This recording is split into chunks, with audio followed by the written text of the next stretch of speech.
ladies and gentlemen, it is my profound honor to address this World Press Conference dedicated to addressing some of the most pressing national issues we face. It is gratifying to see your beautiful and happy faces. As the Speaker of the largest representative body in Nigeria, representing all corners of Nigeria, I feel it a duty to address some pressing challenges we face as a nation. The very fabric of our society is being tested.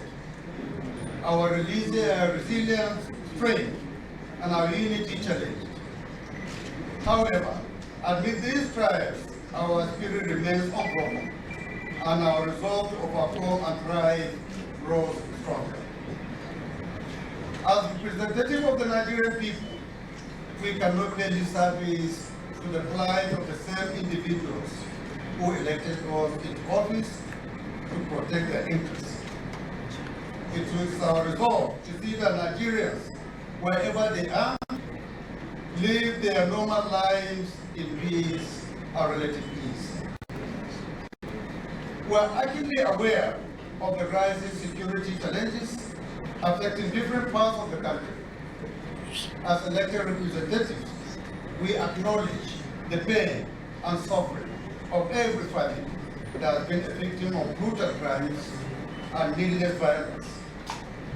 Let it be known that your cries are not falling on deaf ears, and your tears have not gone unforeseen.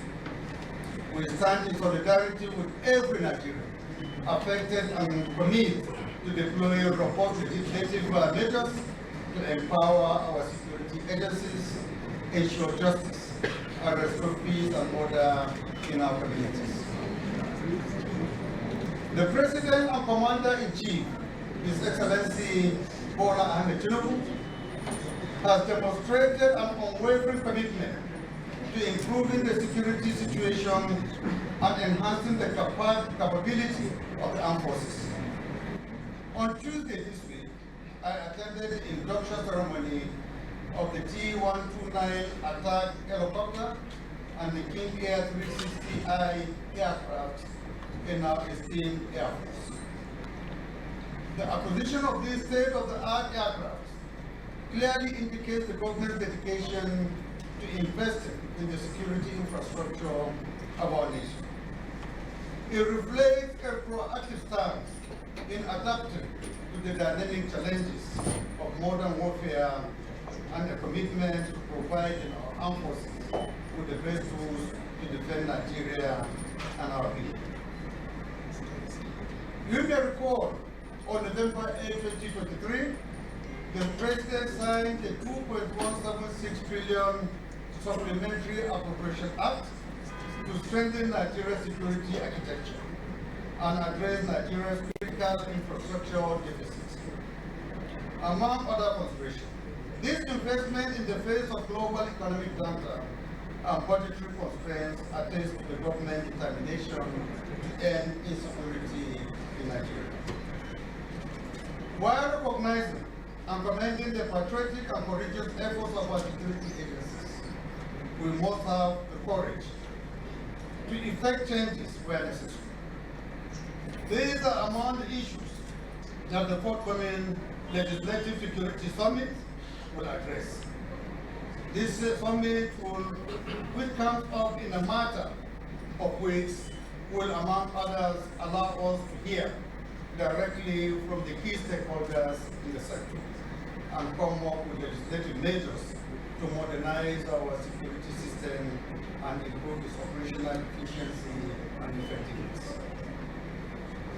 As emphasized in our legislative agenda, the time has come for us to demand greater transparency from our security agencies and full accountability for all the funds spent and earmarked for spending in the sector. We kickstarted our sectoral debates in November last year with the service chiefs and the Inspector General of Police to demonstrate the seriousness we attach to security of this country. We are aware of the economic challenges facing our constituents across Nigeria. Of particular concern to the House is the high inflation rates, particularly the rate of food inflation. As you are all aware, various factors including insecurity, economic downtowns, and climate change induced disruptions have exacerbated these crises. I wish to commend the rapid and decisive response of the President Bola Ahmed Tinubu, GCFR, to the issue of food security.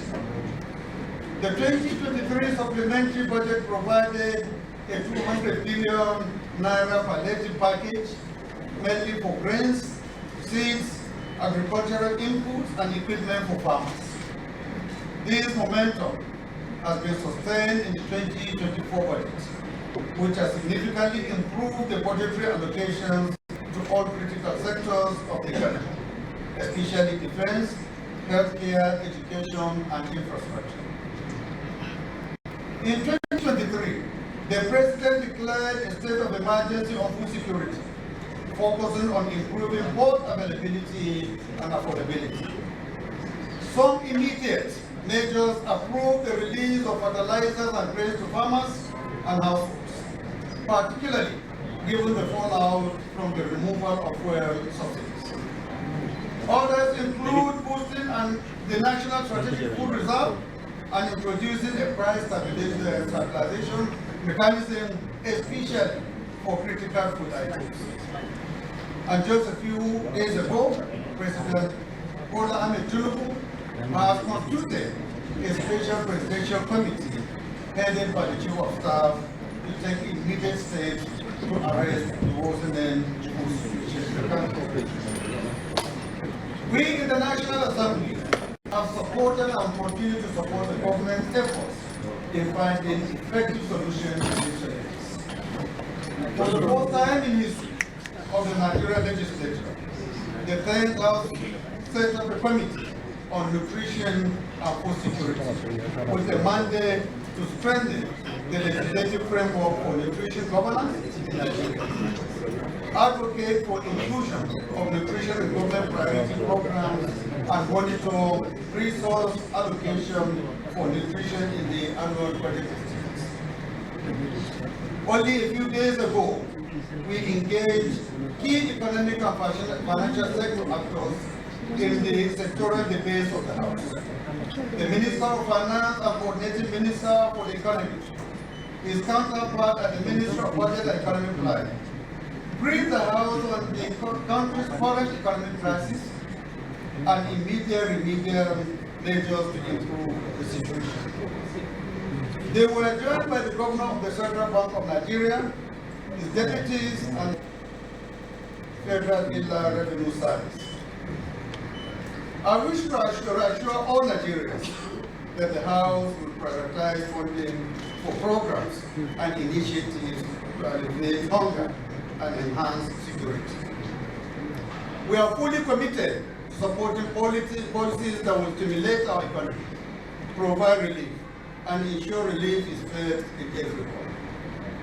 In addition to promoting security so that farmers can feel safe to return to their farms, the House will support import and export policies that stabilize food prices and ensure adequate supply of essential food items at affordable rates, especially for our constituents living in rural areas. We will also propose enacting legislation to enable swift government response to tackle food shortages, including emergency food aid and support for affected populations. As we navigate through these tumultuous times, the importance of unity and constructive engagement cannot be overstated. The synergy between the three arms of government, executive, legislative, and judiciary is paramount. We must function not as an isolated entities, but as a cohesive unit with a common goal, a common vision: the welfare and progress of our dear country. As declared in Section 14 of the 1999 Constitution of the Federal Republic of Nigeria, as amended, the security and welfare of the people shall be the primary focus of government. This cannot be achieved by one arm of government alone, but by all of us working together for the common good. It also requires greater engagement with citizens who have the duty to hold their selected representatives accountable and demand more government action. The disposition of the President to collaborate with the National Assembly while respecting our independence is remarkable and laudable. I equally commend key advisors and aides of the President for working tirelessly to address Nigeria's multiple challenges.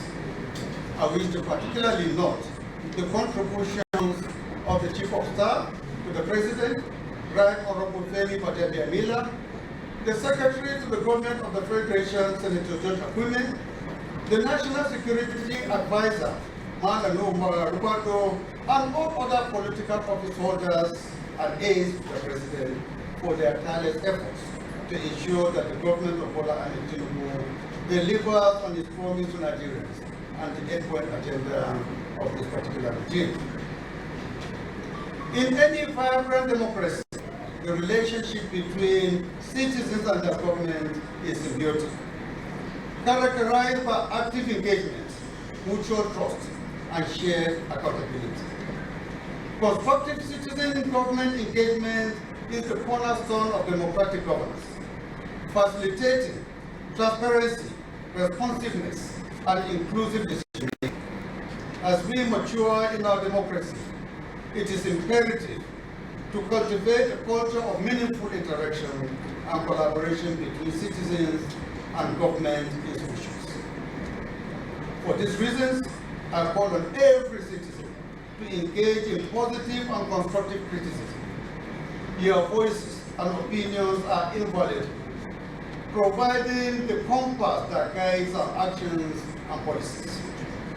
At this juncture, ladies and gentlemen of the press, as the Speaker of the House of Representatives, my colleagues and I invite Nigerians to engage critically with us on important national issues. In fact, we encourage and welcome criticisms, but there must be constructive and targeted at building national unity and cohesion and advancing development. However, while we encourage freedom of expression and constructive dialogue, we must also be wary of the dangers of fake news and campaigns of slander and defamation, especially against the President and senior government officials.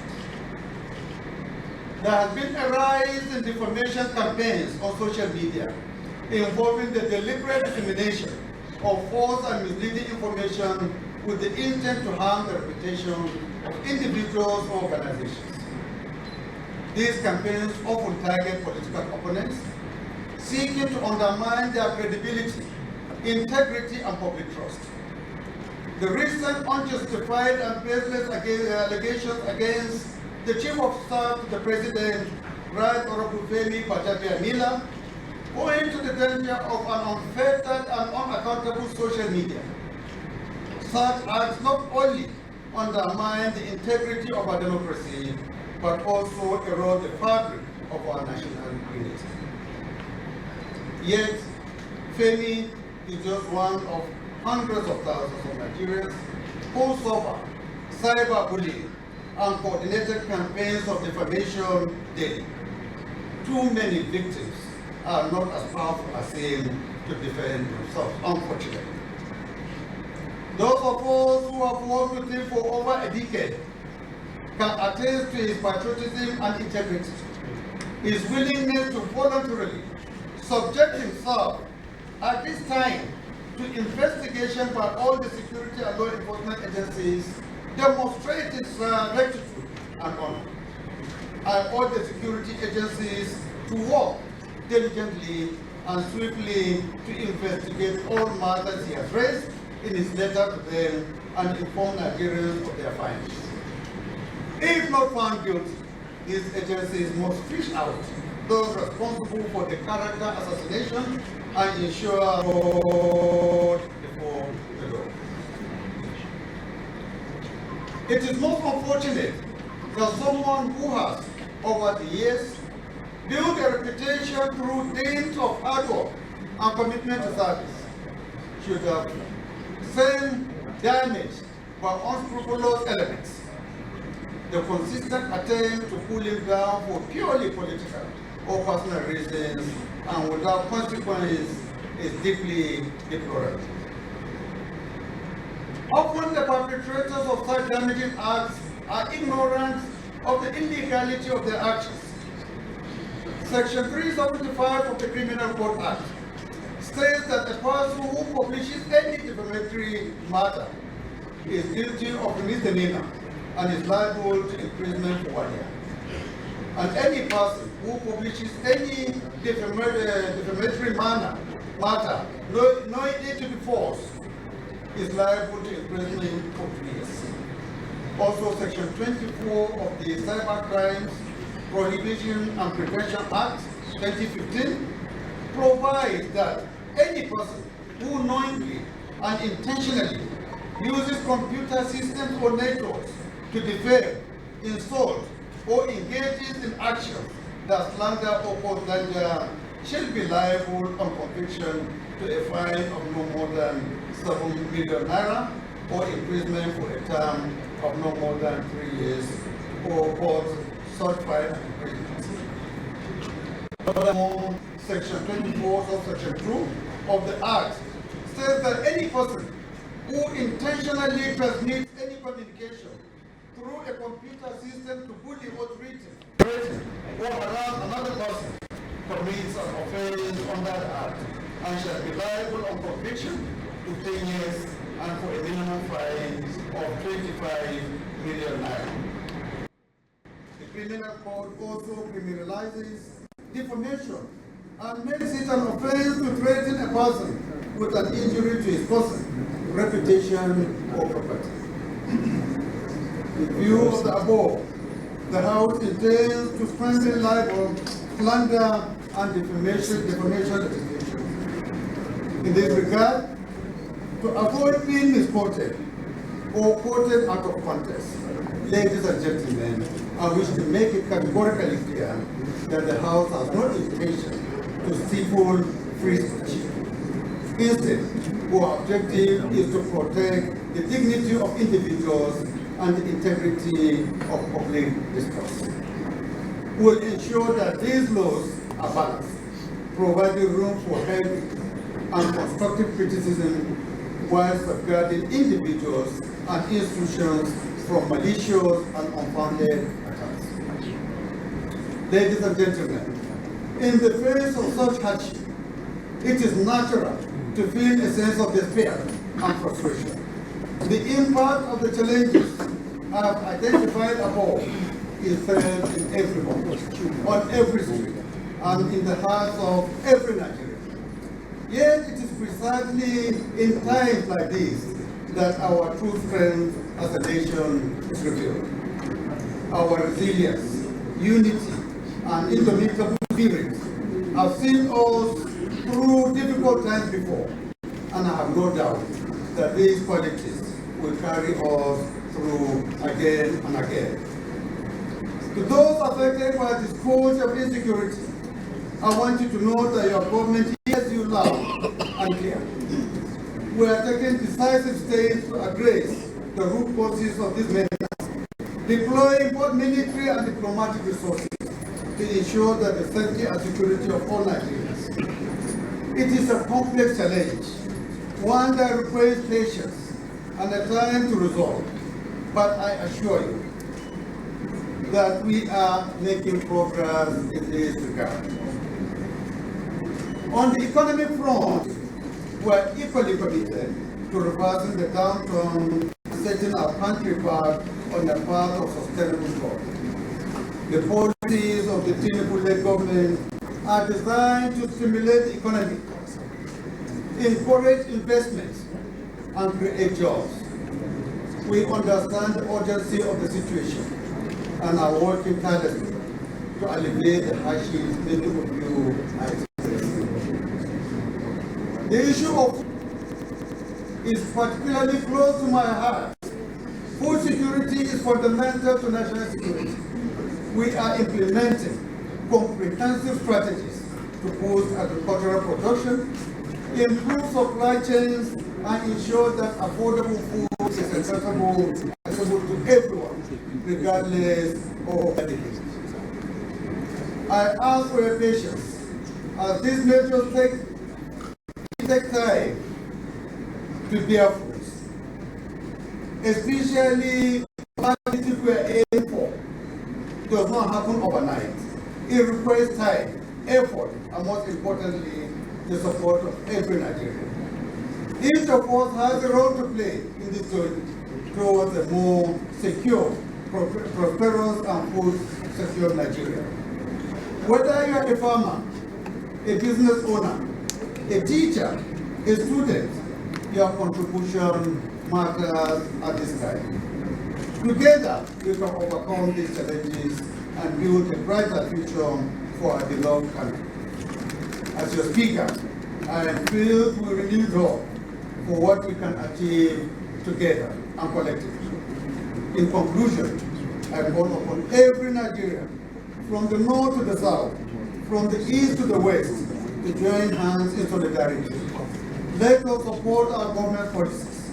Let us be patient. And let us work together towards the common goal of a better, stronger, and more unified Nigeria. Thank you. God bless you. God bless the Federal Republic of Nigeria.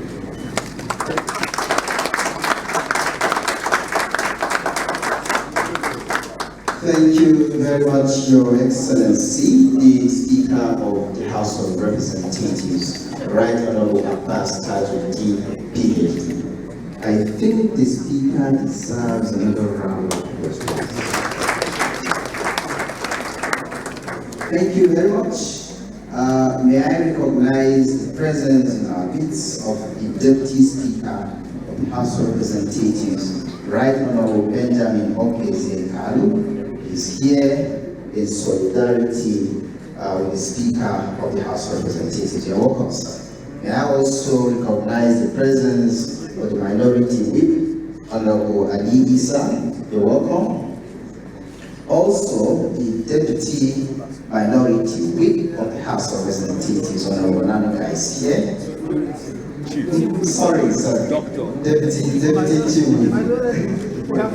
Deputy Chief of the House, Honorable Nanuka, is here. Doctor, you're welcome. Okay. Of course, the Deputy Leader of the House, Honorable Abdullahi Alims, is here also. You're welcome, sir. Other members and chairmen of committees that have joined us while the Speaker was reading his speech, you're welcome. Quickly now, it is time to give our colleagues, journalists, the opportunity to ask questions. I'll hand over to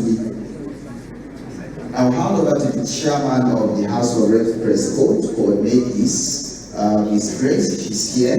Please quickly, if you are called, you introduce yourself, your medium, and then ask your question briefly. Then the Speaker will respond to them, please. Thank you very much. Thank you, Bessie. Your Excellency, the Speaker of the 10th House of Representatives, Right Honorable Tajuddin Abbas. Your Excellency, the Deputy Speaker of the 10th House of Representatives, Right Honorable Benjamin Kalu, the Leader of the House of Representatives, the Minority Leader, the Chief Whip, other members present, my dear colleagues, good afternoon all.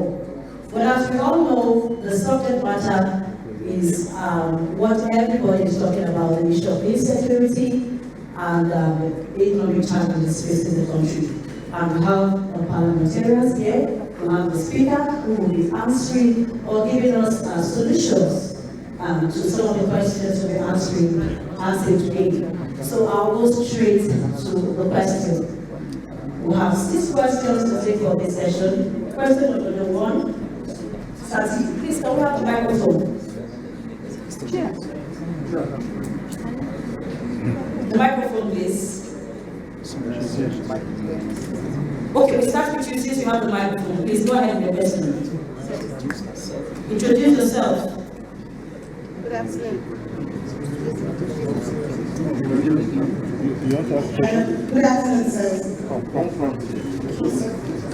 Good afternoon, sirs. My name is Annie Patrick. I report for Paul TV News. Your Excellency, this whole press conference is significant, and because it is uncommon for the head of the federal parliament, like House of Representatives, to come out of the chambers to address Nigerians on one national issues. We want to know what necessitated this kind of press conference. Thank you, sir. Okay, we'll take all the questions. Your Excellency, answer. Wait, I have a question. Chair. One house. One I house. have a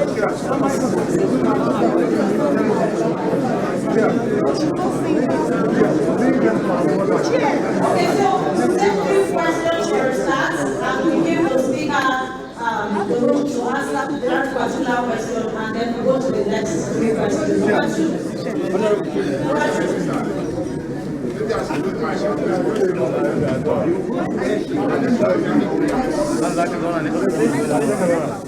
One house, please, colleagues, one house.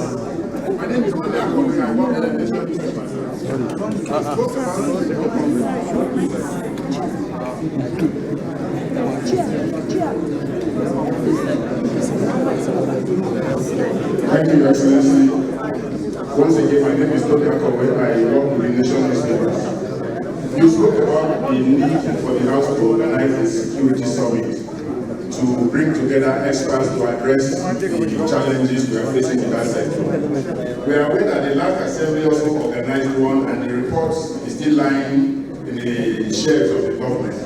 What efforts or what assurance will you give to us and to Nigerians that the outcome of this summit that the House is organizing will be implemented? Thank you, sir. Question number 3, James.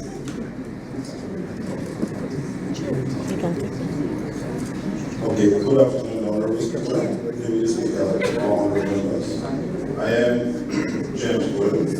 I work for Leadership Newspaper. Your Excellency, listening to your speech, you spoke extensively about the expectations from Nigerians, from the government within.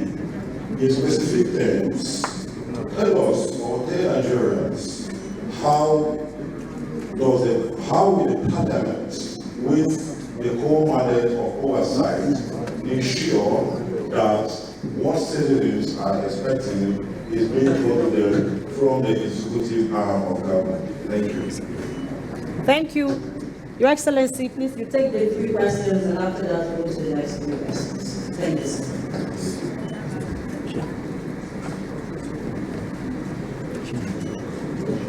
Thank you very much, distinguished ladies and gentlemen. If I have it correctly, we have 3 questions. The first one is, what necessitates this briefing? I'm sure my honorable colleagues and every meaning Nigerian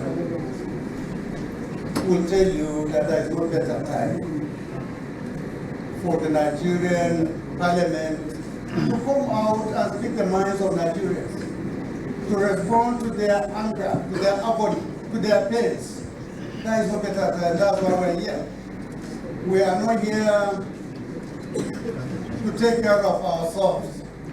We are here to represent our people. And at this time, at this era, with the kind of hardship Nigerians are facing, it becomes obvious and expedient on us to call for this briefing and to tell the world that we are concerned. We feel their pains, we hear their problems, and we will not relent in coming out with solutions that will ameliorate all their sufferings. This is the main reason why we decided on this day to convey this meeting, to tell the world, to tell our constituents, and to tell our government. We are here to do the extraordinary. We are here to ensure that all these issues that are affecting our people are paramount to us. I'll do everything humanly possible to ensure that we bring support to their lives. That is the purpose of this meeting. The second question is on the issue of the previous security summit convened during the 9th Assembly, which is similar in so many respects with the one that we are advocating now. The legislative summit that we promised to convene very soon. I'm aware some of us here were also part and parcel of, from what they are saying, is that majority of what has been discussed, solutions that have been provided have not yielded any fruits. Or in a nutshell, the previous government did not do much to implement the resolutions provided during the last summit. I want to assure you, distinguished ladies and gentlemen, as I have said during the 1st October speech, that we are lucky this time around in this country, that we have unity of purpose. The government is made up of legislators. So there is a synergy, there is an understanding, there is a cohesion between what they do there and what we do here. We have a very, very effective understanding. And we want to assure you as well that we will not complete this summit alone. We will do the summit in collaboration with executives, so that whatever we come up with at the end of the day will be a product of their own inputs as well. It will not be just the legislators' inputs. It will be a combined input of both the legislature and the executive. So I want to assure you, this summit will succeed because we will work together with the executive at every stage of that process. Thank you very much. The last question was, in what way can we convince Nigerians that the present tense House of Representatives oversight will impact on the people of this country? Again, I must emphasize what we have said earlier. In our, we have indicated categorically the means and ways that we are going to follow each sector, what we need to do in each sector. So we are not going to oversight like before in darkness. We have a roadmap.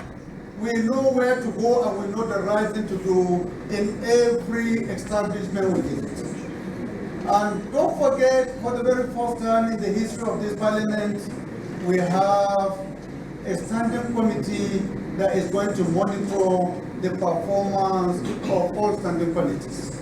Oversight is one of the critical areas that this standing committee is going to be very particular about. How effective, how efficient are standing committees oversighting their agencies? And I assure you, after 1 year, we will come out with a report of each committee, how they are faring, and tell the Nigerian people. We believe with those kind of initiatives, oversight function and oversight activities will be greatly improved, and Nigerians will see the difference in the very near future. Thank you very much. Thank you, Your Excellency. Please, can I have the two persons here? Okay, you're here. Well, let's start with the time. Thank you, Vice President Speaker and Deputy Speaker. I think you talked about the fact that we want constructive criticism, and you talked about the fact that there's a lot of hate speech going around. Because a lot of people will say that Parliament is always, most times, showing a mystery. They want to know what steps you are taking to ensure that you put in everything out there, because a lot of people will see the resource to things like that because they don't have enough information. So I give you an example. Yes, most parliamentarians have social media handles, but how much or how often do they engage the people on those handles? You know, and of course, as well, you know that proud US president briefs oftentimes. So what are the steps you're taking to ensure that you put messages out there so Nigerians can understand issues and therefore resource to see things that are not true on social media? That's important. Thank you. Thank you. That's question number 4. Then we have question number 5 here. Sure. Thank you very much, sir. My name is Tunji from Rice News. Sir, you've shown quite a lot of sympathy and empathy with Nigerians on the economic situations and what we are passing. But Nigerians, we actually want to know specifically what are the sacrifices the lawmakers are making so that they will know that we are in this trend, and what in specific terms are the sacrifices the lawmakers are making also so that Nigerians will have faith. And how soon do we expect all the policies like minimum wage and other policies to put in place to push the first? How soon do we expect them to be put in place so that Nigerians will make it? Thank you. The last question. Good afternoon, Mr. Speaker and the Deputy. My name is Abdul Yusuf from Liberty TV. My question will center on security and of course oversight functions. You talked so much about security, insecurity in your speech. And what I want to ask is, what will you be doing differently from what has been done before to ensure that newly acquired military hardware are put into more effective use than what we used to have before, so we can achieve the aim of purchasing those new military hardware? Since you said is it on a mailing or a lunch of anyone just yesterday? That's my question. Thank you very much. Thank you. Thank you very much. Your Excellency, sir. Over to you.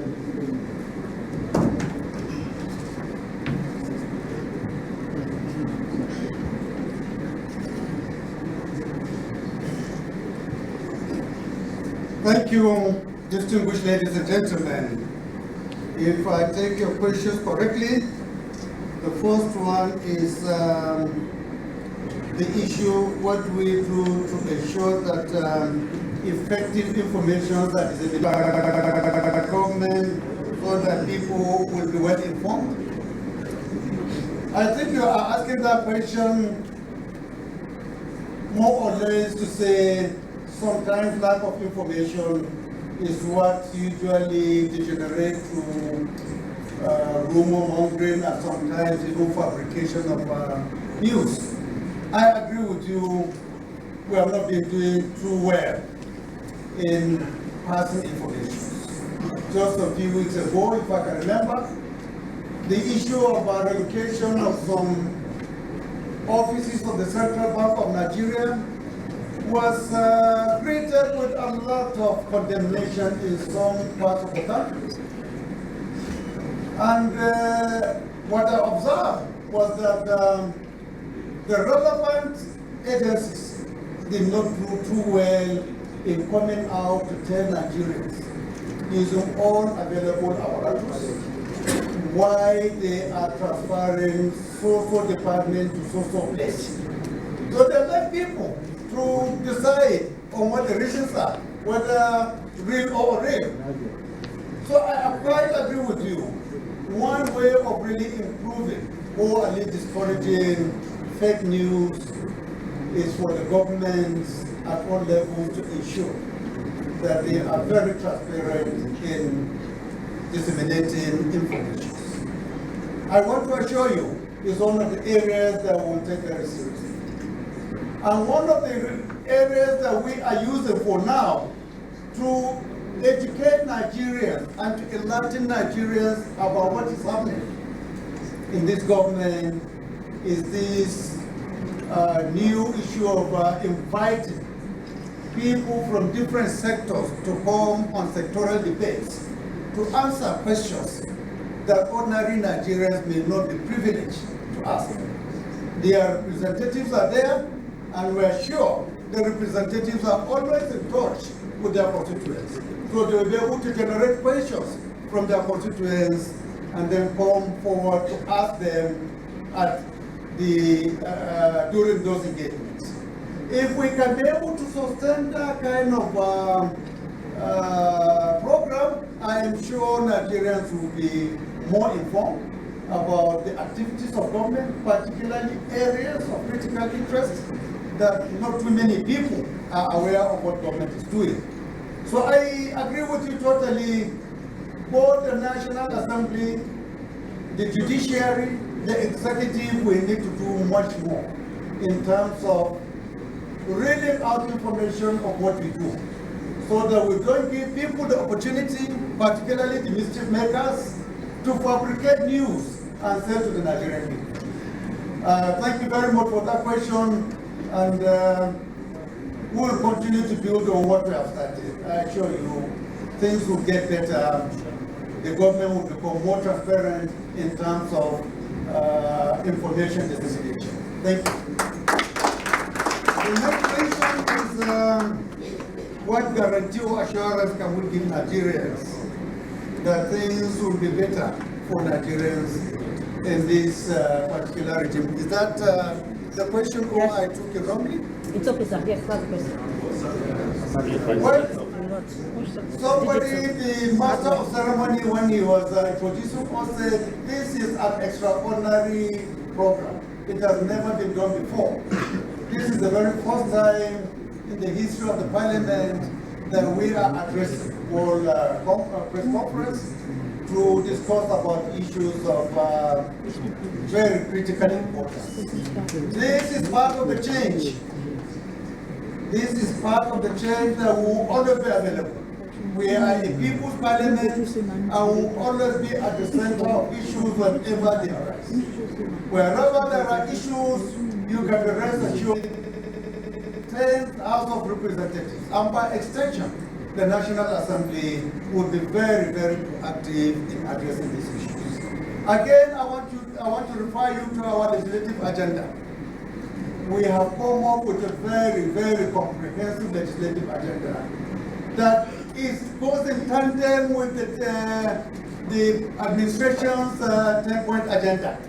We make sure that there is a synergy between the two, so that we can be able to give all the legislative support the executive requires for us to succeed. So without any doubt in mind, I want to assure Nigerians that things will get better. Things will get better for every one of us. We in the National Assembly will make sure that the executive does the needful, the executive deliver on its mandates, and I have no doubt that the government has the passion, has the commitment to deliver, and will be there all the way to support it. Thank you.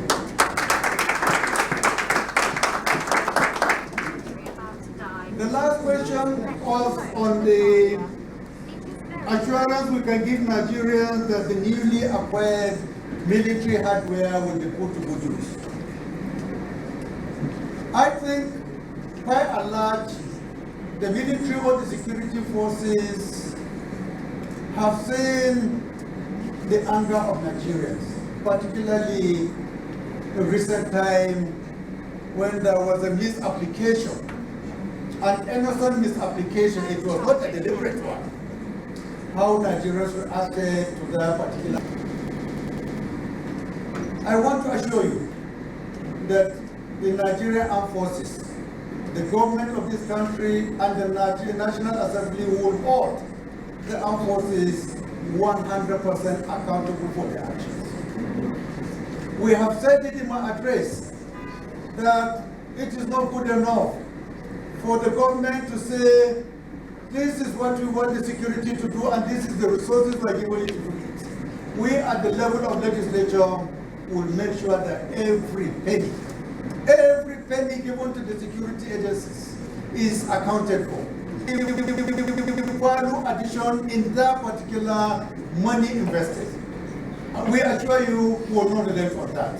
We have put the mechanisms through our legislative agenda, through our standing committees, to ensure that security agencies will be held accountable for the security of this country.